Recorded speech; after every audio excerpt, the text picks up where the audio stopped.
Amen. Que Dieu soit loué. Gloire à son Saint-Nom. Nous sommes au jour 7.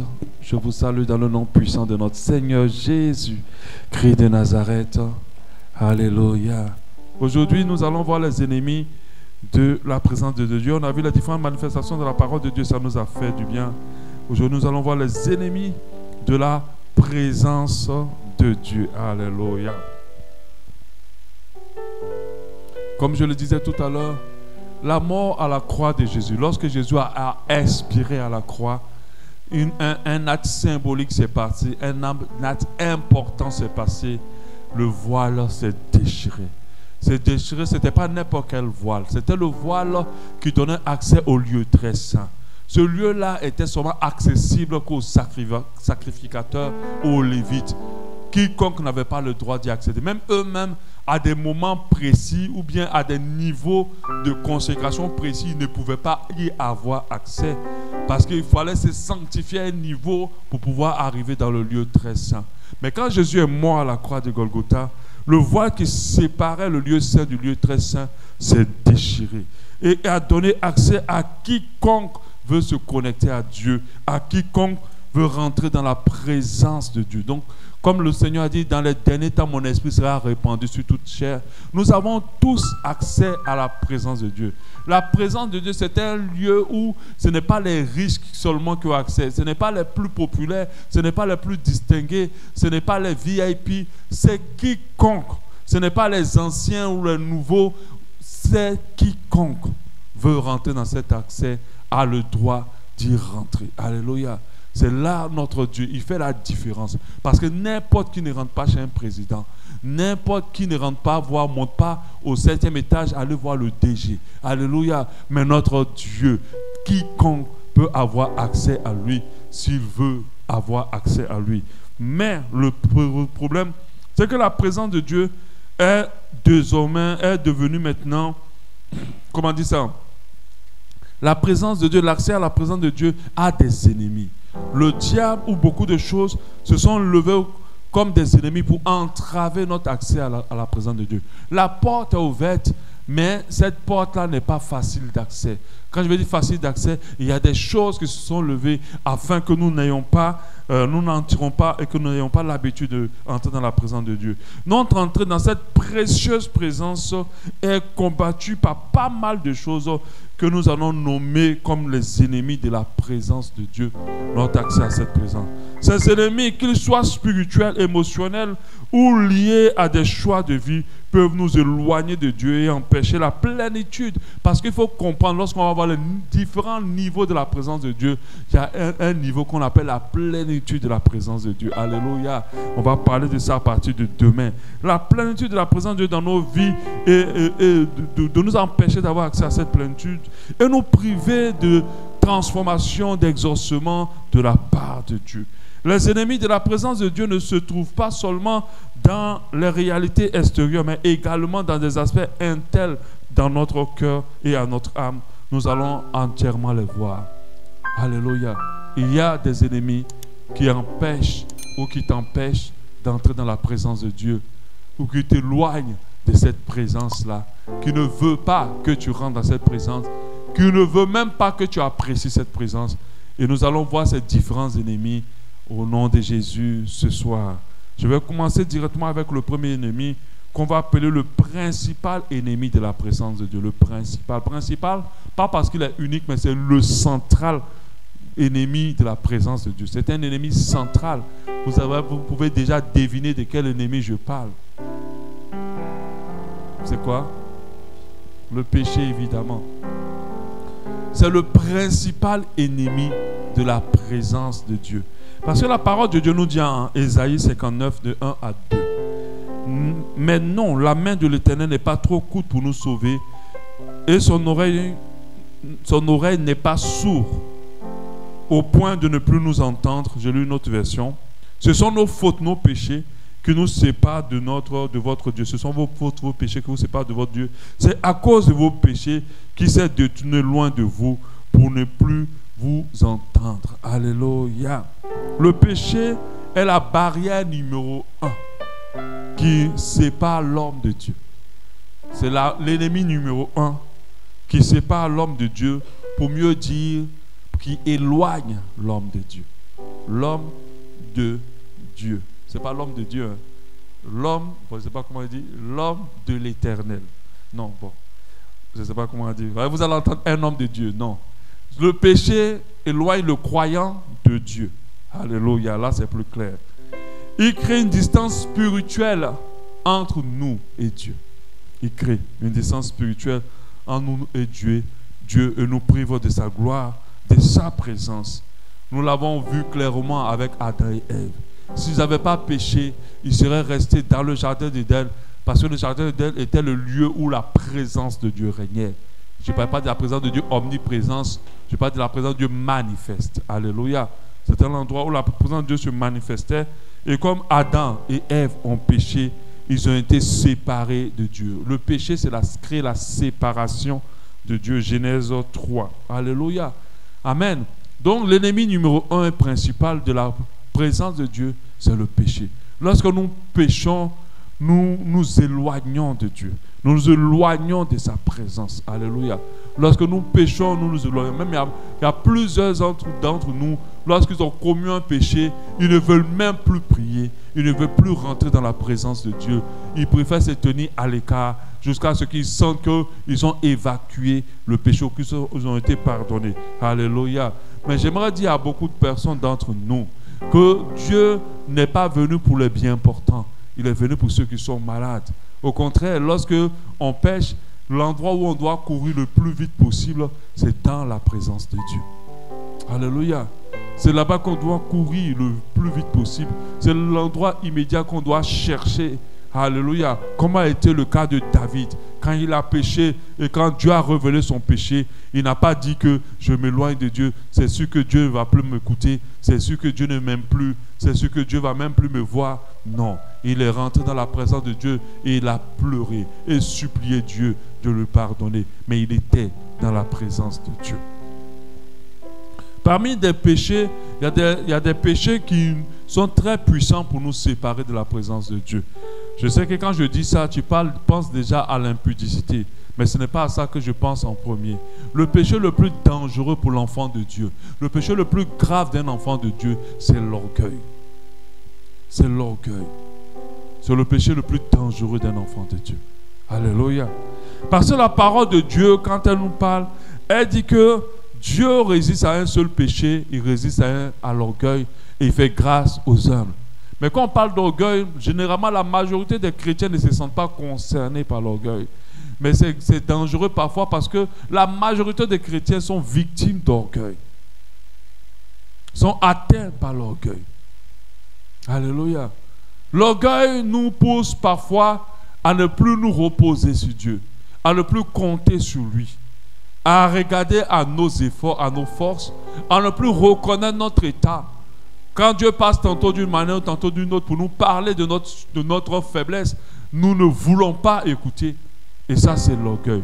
La parole de Dieu dit que Dieu résiste aux orgueilleux et il fait grâce aux hommes. Il dit que l'orgueil précède la chute et l'humilité précède la gloire. La gloire, c'est la présence de Dieu. Amen.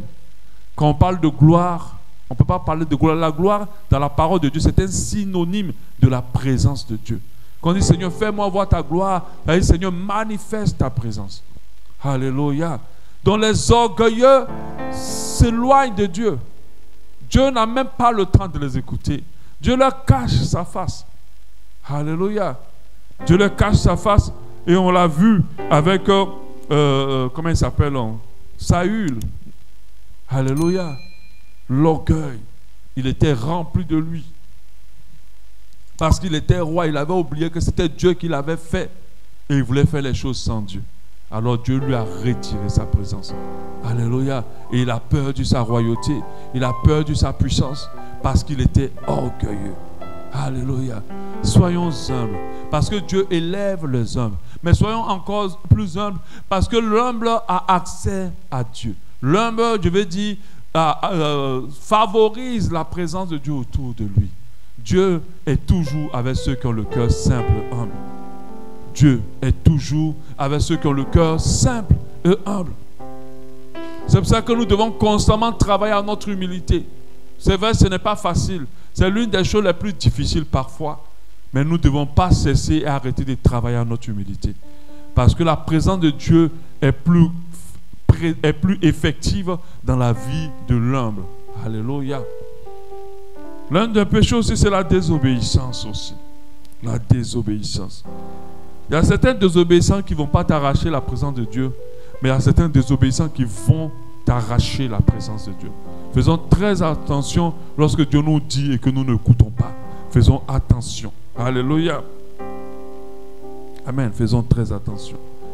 La Bible dit que en 1 Samuel 15, 22, l'Éternel trouve-t-il du plaisir dans les holocaustes et les sacrifices, comme dans l'obéissance à la voix de l'Éternel. Aujourd'hui, les hommes sont en train de donner des offrandes. Je donne 30 millions pour la construction du temple de Dieu. Je donne tel montant pour l'église. Je fais tel don pour les pauvres. Je fais tel don pour ci. Mais Dieu dit oui, c'est bien. Mais ce que j'attends de toi, c'est que tu obéisses. Il y a des gens qui sont fidèles aux pratiques, aux rituels de l'église. Ils sont toujours présents à l'église. Ils font toujours leur service. Ils font ci, ils font ça. Ils sont présents aux différentes fêtes. Ils font les pratiques qu'on doit faire pour telle coutume, sans hésitation dans l'église. Mais leur cœur n'obéit pas à Dieu. Alléluia. Dieu dit que l'obéissance vaut mieux que les sacrifices. Si tu n'obéis pas à Dieu, tu ne favorises pas la présence de Dieu. Personne ne peut continuer à marcher avec quelqu'un à qui il parle et que la personne n'écoute pas. Surtout si c'est une autorité. Si c'est un patron, si c'est un chef, cette personne va s'éloigner de vous ou risque de vous renvoyer. Donc, il faut être... La désobéissance est un ennemi à la présence de Dieu. Il y a aussi les œuvres de la chair quand on parle de péché. Ils sont cités en Galates 5, 19 à 21. Or, les œuvres de la chair sont manifestes, ce sont l'impudicité. C'est là qu'on va parler de tomber dans le péché de coucherie et tout le reste. Le fait de tomber dans la fornication et dans la masturbation, ça nous éloigne de la présence de Dieu. Ça éloigne la présence de Dieu même de nous. L'impureté, la dissolution, l'idolâtrie, la magie, l'inimitié, les querelles, les jalousies. L'idolâtrie est un des péchés graves de l'Ancien Testament. Lorsque vous commencez à accorder plus de valeur à quelque chose qu'à Dieu, ou à une personne qu'à Dieu, alors vous pouvez perdre sa présence, vous pouvez éloigner sa présence d'entre vous. Il y a les querelles, les inimitiés, la jalousie, l'animosité, les disputes, les divisions, les sectes, l'envie, l'ivrognerie, les excès de table et les choses semblables. Alléluia. Quand on parle d'excès de table, on ne parle pas seulement du fait d'avoir trop mangé jusqu'à dépasser la faim. Oui, ça parle aussi de ça. Mais l'excès de table aussi, c'est le fait de ne jamais jeûner. De ne jamais jeûner, de toujours manger et de ne jamais prendre un temps pour se priver de nourriture. C'est-à-dire que tu es trop assis sur la table. C'est ça, on dit l'excès de table. Tout le temps, tu es sur la table. À un moment donné, tu dois arrêter d'être sur la table. Tu dois jeûner. Tu dois regarder la table et la dépasser. Alléluia. Et nous savons que lorsque nous sommes remplis tout le temps de nourriture, tout le temps la nourriture, notre esprit ne se relève pas dans la présence de Dieu. Et lorsque la chair est remplie, l'esprit est faible. Alléluia. Donc faisons très attention. L'excès de table, c'est aussi manger trop. Il faut manger à satiété. Il ne faut pas exagérer dans la nourriture, dans la gourmandise ou dans la gloutonnerie. Parce que si vous mangez trop, vous êtes lourd, vous êtes affaibli. Et la présence de Dieu n'est plus perceptible par vous. Alléluia. Amen. Donc faisons très attention. La Bible dit, je vous dis d'avance, comme je l'ai déjà dit, que ces choses que commettent de telles personnes n'hériteront pas du royaume de Dieu. Et nous savons que le royaume de Dieu, on le verra pour le dernier jour, c'est la présence de Dieu. Alléluia. Amen. Donc il est très important pour nous de mener une vie de repentance. Je n'ai pas d'une vie de confession. Je dis une vie de repentance. Parce que les chrétiens d'aujourd'hui mènent une vie de confession et non pas une vie de repentance. Amen. C'est toujours à dire Seigneur pardonne-moi, Seigneur pardonne-moi, Seigneur pardonne-moi. Mais ils n'abandonnent jamais leur péché. Ils n'abandonnent jamais ce qu'ils font de mauvais. Alléluia. Ils sont toujours dedans, mais ils savent seulement quand ils regrettent un peu, ils demandent pardon, mais ils recommencent toujours. Ça, c'est une vie de confession. Ce que Dieu veut, que nous puissions pratiquer, c'est une vie de repentance. Prends la résolution ferme et dure d'abandonner nos péchés. Alléluia. De retirer nos péchés, de prier pour que Dieu nous donne la force de quitter dans nos faiblesses. Alléluia, c'est très important. De rechercher la sanctification, parce que sans la sanctification, personne ne pourra voir Dieu. C'est ce que la Bible dit. Donc personne, sans la sanctification, ne peut parler d'être dans la présence de Dieu. C'est compliqué. Amen. Amen. Quand je parle de repentance, ça ne veut pas dire que tu ne viens pas de pécher. Ça veut dire que lorsque tu rentres dans la présence de Dieu, tu rentres avec la ferme conviction d'abandonner ton péché. C'est pour ça que celui qui tombe dans le péché, qu'il ne s'éloigne pas de la présence de Dieu. S'il se lève dans le regard, qu'il confesse son péché, mais qu'il aille auprès du Seigneur avec un esprit de repentance. Pour dire, Seigneur, je ne veux plus, je déteste, je hais. Parce que la repentance ne veut pas dire que tu ne commettras plus le péché. La repentance veut dire que tu n'aimes pas ce péché. Tu ne veux plus ce péché. Tu ne veux plus demeurer là-dedans. Et tu as besoin de l'aide de Dieu. Et tu as pris dans ton cœur la résolution de ne plus tomber. Et même tu as aménagé tes habitudes et ta vie pour ne plus tomber. Parce qu'il faut que Dieu te trouve en train de faire tout l'effort que tu peux pour ne pas tomber dans le péché. Alléluia. Qu'il ne te trouve pas en train d'avoir abandonné, être découragé, être dit, bon, de toute façon, c'est pas grave, je suis faible, c'est ma faiblesse, c'est mon péché mignon, on va continuer. Dieu laisse ça. En tout cas, quand ça va arriver, je vais être libre. Non, il faut que tu te trouves en train de te battre pour sortir de là, avec la force qu'il te donne, qui te trouve à haïr ce péché-là, et jamais à pouvoir, au nom de Jésus-Christ de Nazareth, y donner ton amour. Amen. Comme le font certaines personnes qui ont pris certains péchés, qui les ont encadrés quelque part, pour dire ça, de toute façon, je garde ça à côté, ça va m'accompagner. Je ne pêche pas, je ne fais rien de mal, je ne suis pas arrivé là. Alléluia. C'est vrai, tu n'as pas mangé le riz. Tu n'as pas mangé le riz. Alléluia. C'est vrai, tu n'as pas mangé le riz, mais tu as mangé toute la sauce dessus et la viande. Mon frère, mange en même temps le riz. Alléluia. Voilà. Parce qu'il y a des gens qui ne mangent pas, qui ne font pas tout le péché, mais ils ont fait tellement de choses autour du péché que vaut mieux faire le péché parce que c'est pareil maintenant. C'est pareil. Alléluia. Et tant que je ne suis pas arrivé jusqu'à là, il n'y a pas péché. Mais tout ce que tu as fait autour là, tu as déjà tout mangé. Mange tout en même temps. Amen. Parce que tu es allé en enfer, tu n'as pas bien mangé. C'est grave. Mange en même temps là, tu parles. Bon, je ne parle pas de toi, hein. Je parle de celui qui m'écoute, qui ne veut pas se repentir.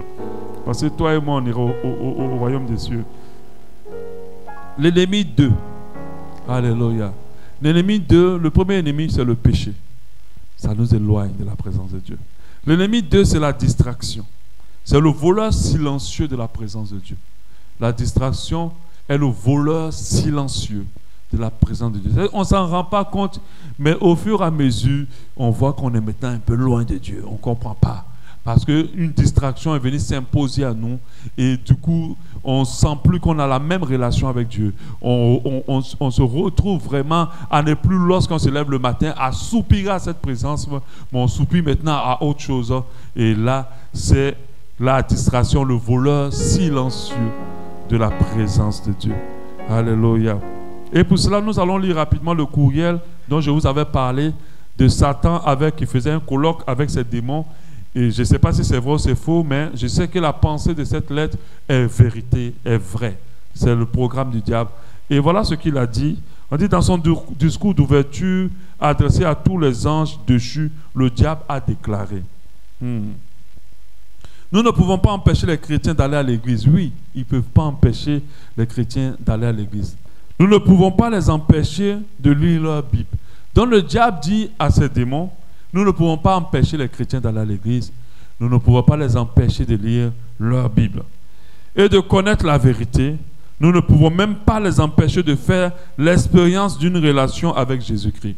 Nous ne pouvons pas les empêcher de faire l'expérience d'une relation avec Jésus-Christ. Donc, ils ont dit, on ne peut pas les empêcher d'aller à l'église. On ne peut pas les empêcher de lire la Bible. On ne peut pas les empêcher aussi de faire l'expérience d'une relation avec Dieu. Parce qu'on n'a pas ce pouvoir-là. Ils n'ont pas le pouvoir de dire, vous les chrétiens, à partir d'aujourd'hui, je vous bloque dans vos maisons, vous ne sortez plus. Ils ne peuvent pas. Ils n'ont pas ce pouvoir. Alléluia. Mais, s'ils réussissent à maintenir une relation avec Dieu, notre pouvoir sur eux est brisé. Mais, s'ils réussissent à maintenir une relation avec Dieu, notre pouvoir sur eux est brisé. C'est ce qu'il a dit. Il dit, si on les laisse toujours être connectés à Dieu, alors on n'aura aucun pouvoir sur eux. Je vous encourage, j'ai mis 2 vidéos, je crois, hier dans le groupe. Une des vidéos qui parlait de l'importance de la prière, une autre qui parlait de l'importance du jeûne. Et la dame disait, même les prières les plus banales ont une puissance. Elle disait que quand elle a été enlevée, Dieu lui a montré que même les prières les plus simples sont puissantes. Mais le diable veut nous faire arriver à quel niveau? À un niveau où on ne prie plus du tout. Donc et Dieu lui montrait comment, les fois où elle a dit, Seigneur mon Dieu, mon roi, je t'en supplie, interviens rapidement, en 1 minute, 2 minutes. Même ça, elle dit que ça a réagi. Alléluia. Donc elle encourageait à la prière. Il dit, mais s'ils réussissent à maintenir une relation avec Dieu, notre pouvoir sur eux est brisé. Alléluia. Ça, il faut le comprendre. Laissons-les conserver leur style de vie, mais volons leur temps pour les empêcher de conserver vivante leur relation intime avec Dieu. Volons leur temps pour les empêcher de conserver vivante leur relation intime avec Dieu. Donc voilà donc ce que je veux que vous puissiez faire, ange au-dessus. Il dit voilà ce que je veux faire, que vous devez faire. Il dit volons leur temps. Il dit distrayez-les, empêchez-les de s'emparer de leur sauveur et de maintenir une relation vitale quotidienne. Donc il dit il faut les distraire, il faut les empêcher de se connecter à Dieu. Un murmure interrogatif parcourt la foule des démons. Alors le diable précise ainsi sa pensée. Donc le gars disait, mais on fait comment? Le diable dit, restez tranquille. Il dit, gardez-les occupés aux choses non essentielles de la vie. Inventez des machinations pour les occuper, pour occuper leur esprit. Oui, il y a des choses que tu fais tout le temps qui te prennent du temps. Ce n'est pas important. Ça ne te fait même pas avancer dans ta carrière, dans ton ministère, ni dans ta vie. Ce n'est pas utile. 2. Poussez-les à dépenser, emprunter. C'est pour ça que je déteste les dettes. Je déteste les dettes. Et faisons très attention à cette folie de dépenser. Il faut pouvoir avoir le contrôle sur ces dépenses. Parce que cette envie de prendre plaisir aux dépenses, des fois, ce n'est pas une avenue saine. En Europe, on délivre des personnes de ça. On appelle ça des acheteurs compulsifs. C'est une maladie. Parce que quand ils achètent, il y a une sensation qu'ils ont en eux qui vient de la dopamine, qui est dangereuse, qui devient pratiquement une drogue. Faisons attention. 2. Persuader les femmes d'aller travailler de longues heures et les maris de travailler 6-7 jours par semaine, 12 heures par jour pour pouvoir s'offrir ce qu'ils veulent. Donc on ne travaille plus pour avoir le nécessaire pour vivre. On travaille pour avoir tout ce qu'on veut. Or, quand tu rentres dans cette dimension de travail, tu as besoin d'y mettre beaucoup plus de temps.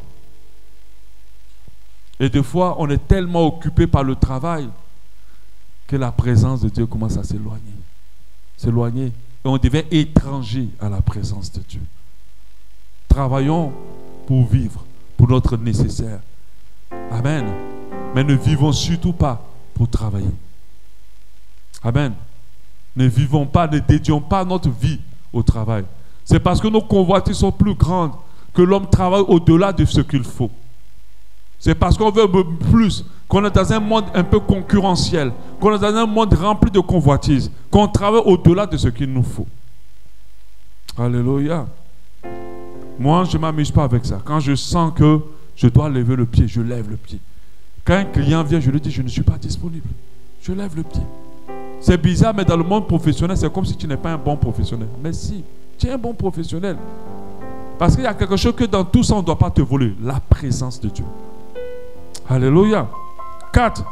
Empêchez-les de passer du temps avec leurs enfants et leur famille. Bientôt, la maison n'offrira plus aucune échappatoire à la tension de leur travail.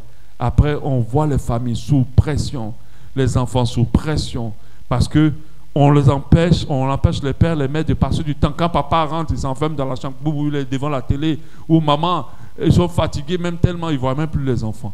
Et tout cela, c'est pour leur arracher la présence de Dieu. Stimulez de plus en plus leur esprit, au point qu'ils ne fassent plus le silence en eux et qu'ils ne puissent plus entendre le chuchotement du Saint-Esprit. À quel moment nous entendons la voix de Dieu? C'est quand tout fait silence en nous. Si dans ta tête, il y a le travail à terminer, si dans ta tête, il y a telle chose à régler, si dans ta tête, il y a telle situation à faire, et ta tête est chargée, à quel moment tu pourras entendre Dieu? Alléluia. La présence de Dieu, c'est là où tout devient calme.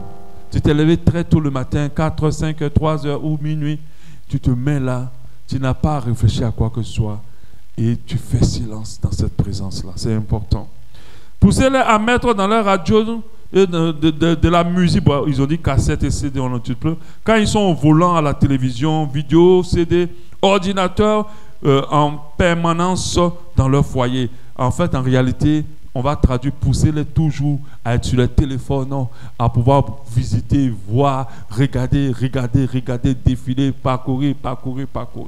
Alléluia. Si aujourd'hui Dieu veut compter, fais un ratio avec le nombre de temps que tu passes inutilement sur ton téléphone. Je dis inutilement parce qu'il y a de temps utile où tu réponds à un client, tu réponds à une famille, tu réponds à quelqu'un, un correspondant. Et puis il y a le temps inutile où tu ne fais que défier 1000 vidéos. Quand Dieu va faire le ratio avec le temps que tu passes avec lui, on va tirer la conclusion que ton téléphone a plus de valeur que Dieu. Veuillez qu'à chaque magasin et restaurant dans le monde diffuse de la musique bruyante sans interruption, et cela pour remplir les esprits et casser leur union avec Jésus. Oui.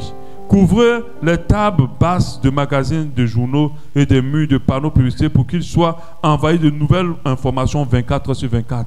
Les annonces, les buzz. Ça veut dire que tout ça, aujourd'hui, ce message est écrit depuis très longtemps. Mais il aurait dit, mettez des buzz à chaque fois. Quand Balthazar arrive, on passe 4 heures, on passe 5 heures. On va même les chrétiens, on va fouiller jusqu'à trouver les vidéos. Une vidéo, 3 vidéos, 4 vidéos, on regarde. Après, quand Balthazar part, il y a un autre buzz qui arrive, l'oiseau rat. On est dessus, on lit tous les articles de l'oiseau rat. Après, il y a un autre buzz encore qui arrive.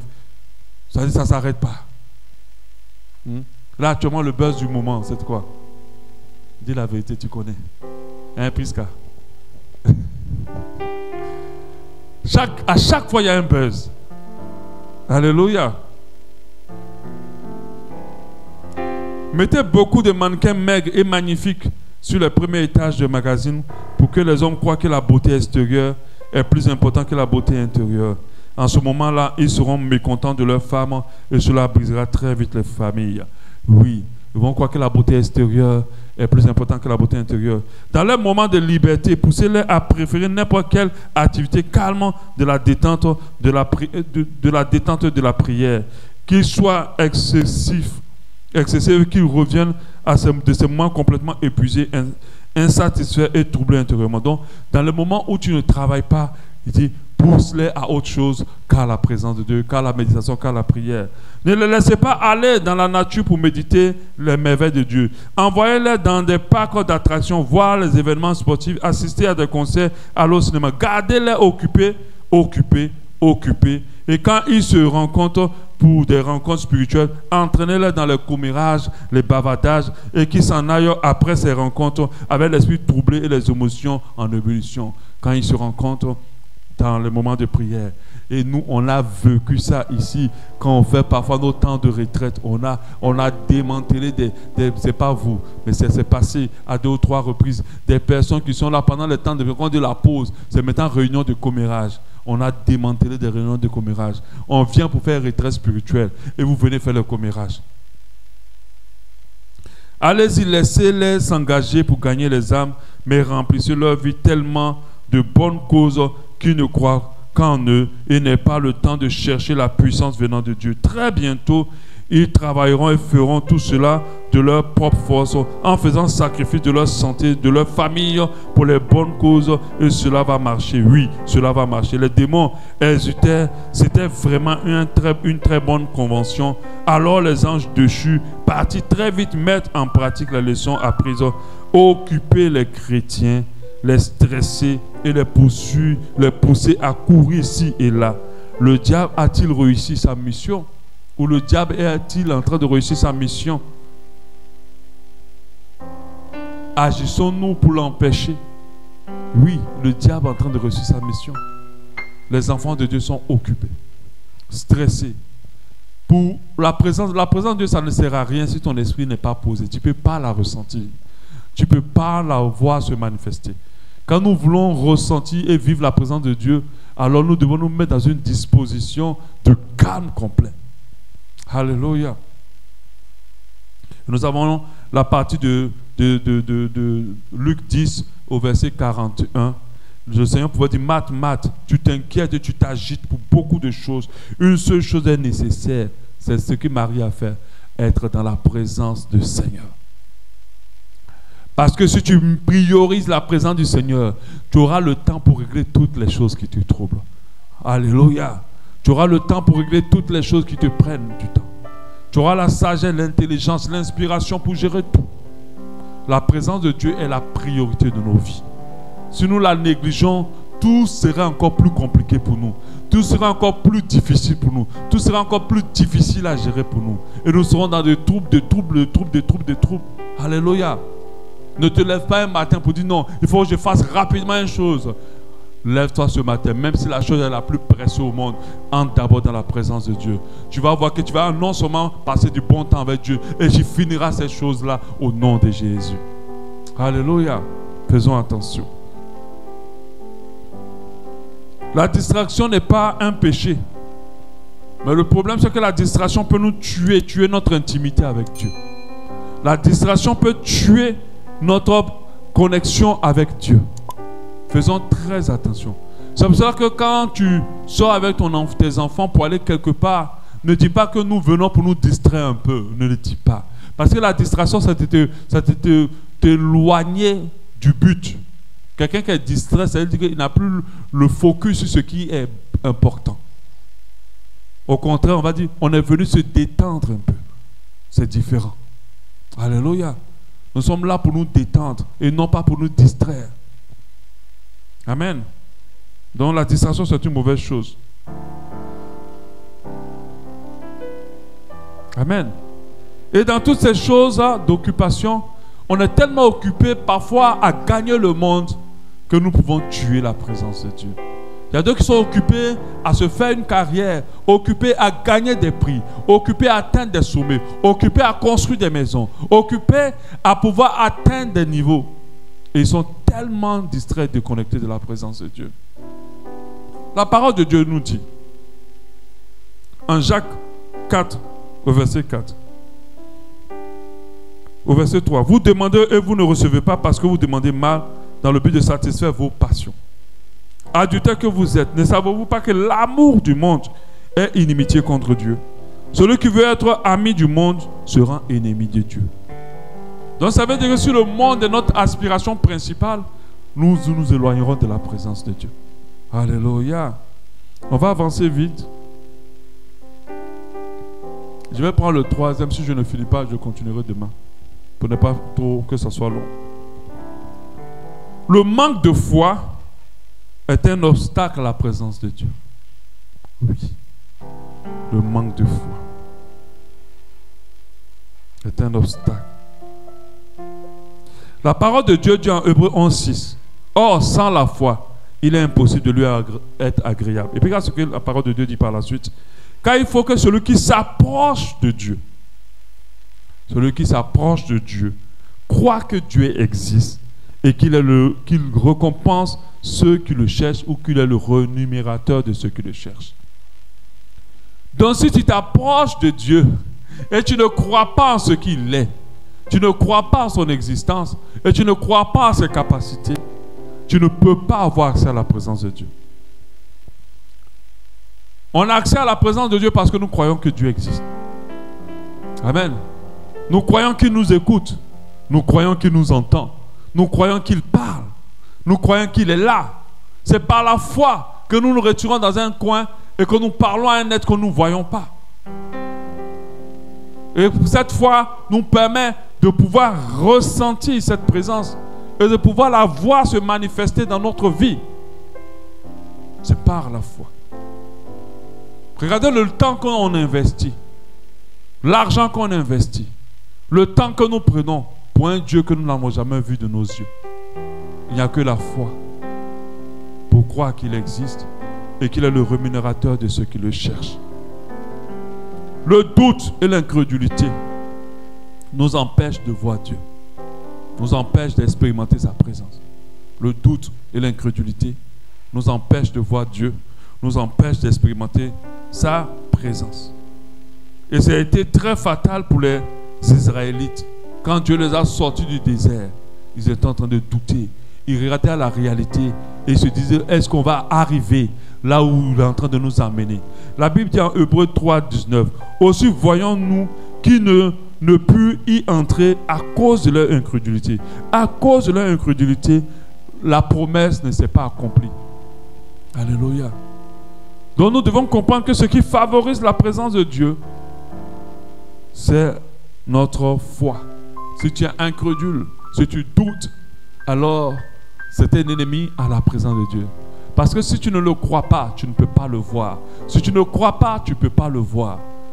Alléluia. Si tu ne le crois pas, tu ne peux pas l'expérimenter. Si tu ne le crois pas, il ne peut pas se manifester.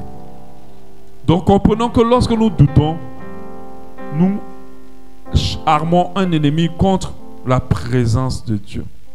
Nous armons un ennemi contre la présence de Dieu. Demain, je vais continuer avec les deux derniers parce qu'ils sont importants. Je ne vais pas les prendre rapidement.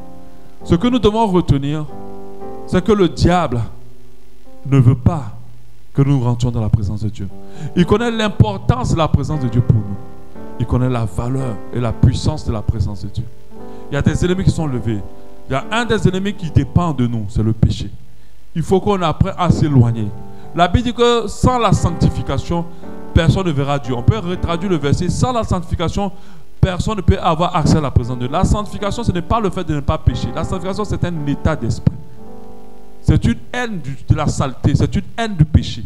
Alléluia. C'est une haine du péché, c'est une disposition de nature. Amen. Amen. Les enfants de Dieu peuvent pécher, mais ils n'ont pas la nature pécheur. Ce n'est pas la même chose. Amen. Donc quand tu es disposé à ne plus pécher, tu es dans un esprit de sanctification. Quand tu refoules, parce que toi tu ne développes pas le péché, tu ne développes pas tout. Dès que ça monte dans ton esprit, tu rejettes, tu combats, tu luttes. Alléluia. Quand tu es dans cette disposition de sanctification, alors tu pourras rentrer et voir la présence de Dieu se manifester. Rappelez-vous, je vous ai dit que ce n'est pas la présence de Dieu omniprésent qui nous intéresse. Ce n'est pas ça qui nous intéresse. La présence de Dieu qui nous intéresse, c'est la présence de Dieu manifeste. C'est-à-dire que Dieu est là et il agit dans nos vies. On voit qu'il est là. C'est ça qui nous intéresse. Amen. C'est de ça que je parle. Sinon, l'omniprésence, peu importe ce que tu fais, Dieu est toujours avec toi. Amen. Peu importe ce que tu fais, il est toujours là. Sans agir, ça ne sert à rien. Amen. Ça ne sert à rien d'avoir Dieu avec toi sans que sa présence n'ait une influence sur ta vie. Alléluia. Demain, je vais continuer avec les ennemis. Et s'il plaît à Dieu, je pourrais commencer avec les différents niveaux de la présence de Dieu. Nous devons comprendre que le dernier niveau, c'est celui-là auquel on doit aspirer. Et que c'est ce niveau, dans ce niveau-là, il y a beaucoup plus de grâce et de puissance manifestée de Dieu. Amen.